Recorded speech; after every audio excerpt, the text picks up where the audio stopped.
Les populations africaines vivent de plus en plus les conséquences du changement climatique dans leurs activités quotidiennes. Les spécialistes ont confirmé par exemple qu'en 2012, l'intensité de la fraîcheur en période de mousson dans les pays de la côte ouest africaine a été plus grande que dans les années précédentes.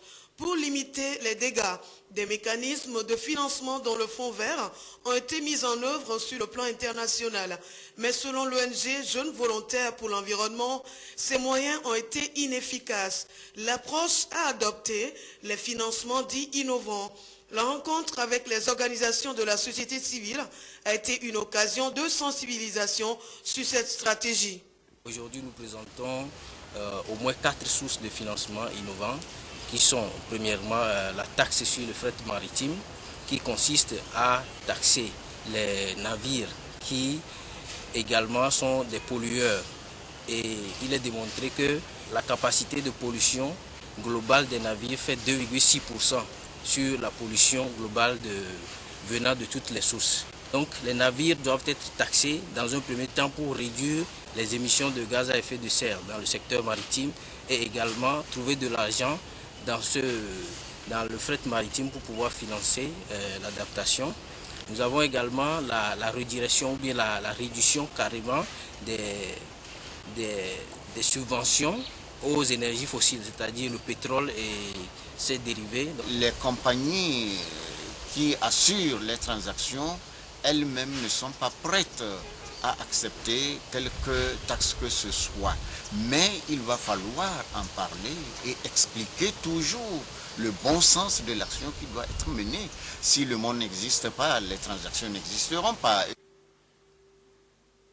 Selon les prévisions, 56 à 106 milliards de dollars seront nécessaires d'ici 2020 pour faire face aux effets du changement climatique dans le monde. La facture est donc salée pour les États africains confrontés à des défis de développement mais qui subissent plus le phénomène. Un plaidoyer sera mené par l'ONG JVE en synergie avec la société civile togolaise dans l'espoir d'obtenir des résultats concluants.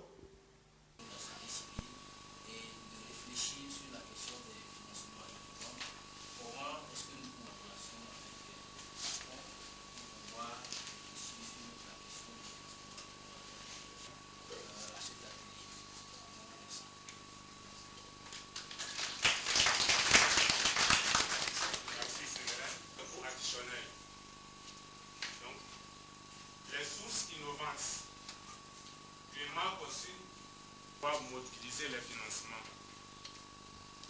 Donc c'est pour cela que nous vous invitons, chers collègues de la société civile, à vous impliquer, à obtenir leur engagement à soutenir la création d'un mécanisme financier. S'engage en faveur de ces mécanismes de financement. Ce plaidoyer associé aux efforts internationaux permettra de mobiliser de votre engagement pour la protection de l'environnement et la lutte contre les changements climatiques. À cet atelier pour qu'ensemble nous puissions définir les actions et les stratégies pour amener nos décideurs à un mécanisme de financement innovant et humain. Une fois encore, nous vous remercions pour votre présence ici. Merci donc au représentant de l'enfant. Voici qui était c'est dans la parole à M.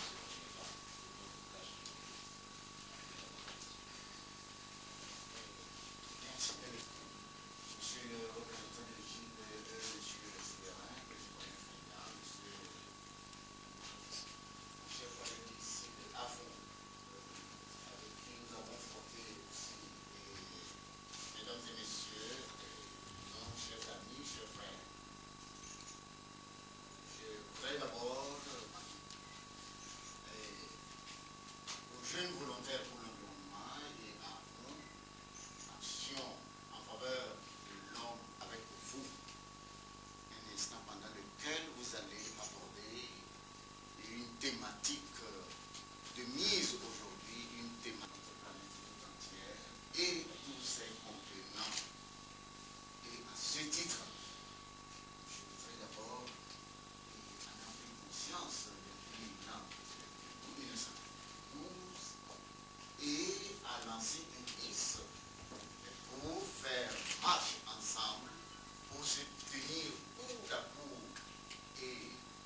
internationale où toutes les nations seront conviées à apporter leurs réflexions en vue de buter climatique en 1994.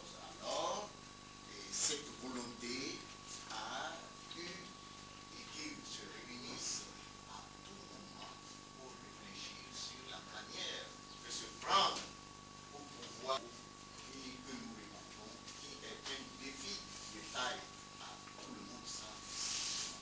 Les collègues davantage appauvrissent dans les pays et les populations les plus démunies que nous sommes, le Togo, avec des dispositions claires à pouvoir faire face à ce fléau. Au rang de ces dispositions, l'aspect relatif au financement, considérant que c'est l'un des paramètres clés de base divers que vous aurez à en parler au cours de cet atelier par les apporteurs de fonds. Mais je voudrais indiquer qu'il y a eu donc création de fonds au niveau de la convention par toutes les parties et au rang de ces le fonds pour l'adaptation, le fonds pour la réduction des émissions que nous venons de voir le jour tout récemment, le fonds vert climat, et nous avons d'autres fonds. Il y a des commissionnaires à créer en douane.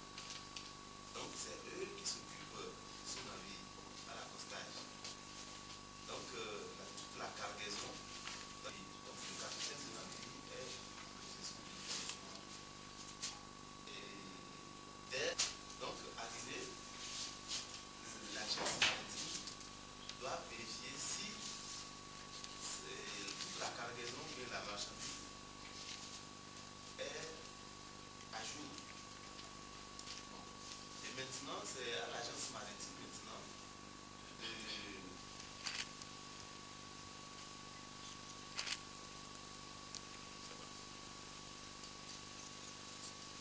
Vous avez choisi la question des financements. Ok, merci. Nous avons choisi la question des financements innovants parce qu'aujourd'hui, la question des changements climatiques pose énormément de problèmes aux pays en voie de développement. Et pour pouvoir s'adapter, il y a un coût additionnel pour les changements climatiques. Et il est démontré par les Nations Unies, et notamment le PNUD, que pour pouvoir s'adapter aux changements climatiques, à l'heure actuelle, il faut 86 à 106 milliards de dollars pour pouvoir s'adapter au changement climatique. Et la Banque mondiale également a démontré que pour s'adapter au changement climatique et faire l'atténuation également, donc il nous faut entre 104 et 174 milliards de dollars. Et les pays en voie de développement n'ont pas ce montant-là aujourd'hui pour pouvoir faire face au changement climatique. Et si nous prenons les accords ou bien les négociations sur les changements climatiques qui se déroulent chaque année, en 2009 à Copenhague, les pays développés ont pris des engagements envers les pays en voie de développement qui est de mobiliser 30 milliards entre 2010 et 2012 pour pouvoir faire face au changement climatique. Les 30 milliards d'ici, nous sommes pratiquement à quelques mois de la fin de l'année 2012, mais nous n'avons pas encore vu la couleur de ces montants-là. Ils ont également promis 100 milliards de dollars par an pour pouvoir s'adapter au changement climatique chaque année à partir de 2012 jusqu'en 2020. Donc, le climat financier actuellement au niveau de la Convention des Nations Unies sur les changements climatiques est un peu sombre. Donc, la situation n'est pas normale. Donc, ce que les pays attendent, ils ne peuvent pas l'avoir si on doit compter sur les promesses. Et aujourd'hui, nous, en tant qu'organisation de la société civile, nous proposons des alternatives qui peuvent aller à la mobilisation de ces fonds. Puisque le fonds vert de Cancun qui a été créé en 2010, jusqu'à présent, je peux vous avouer que nous n'avons pas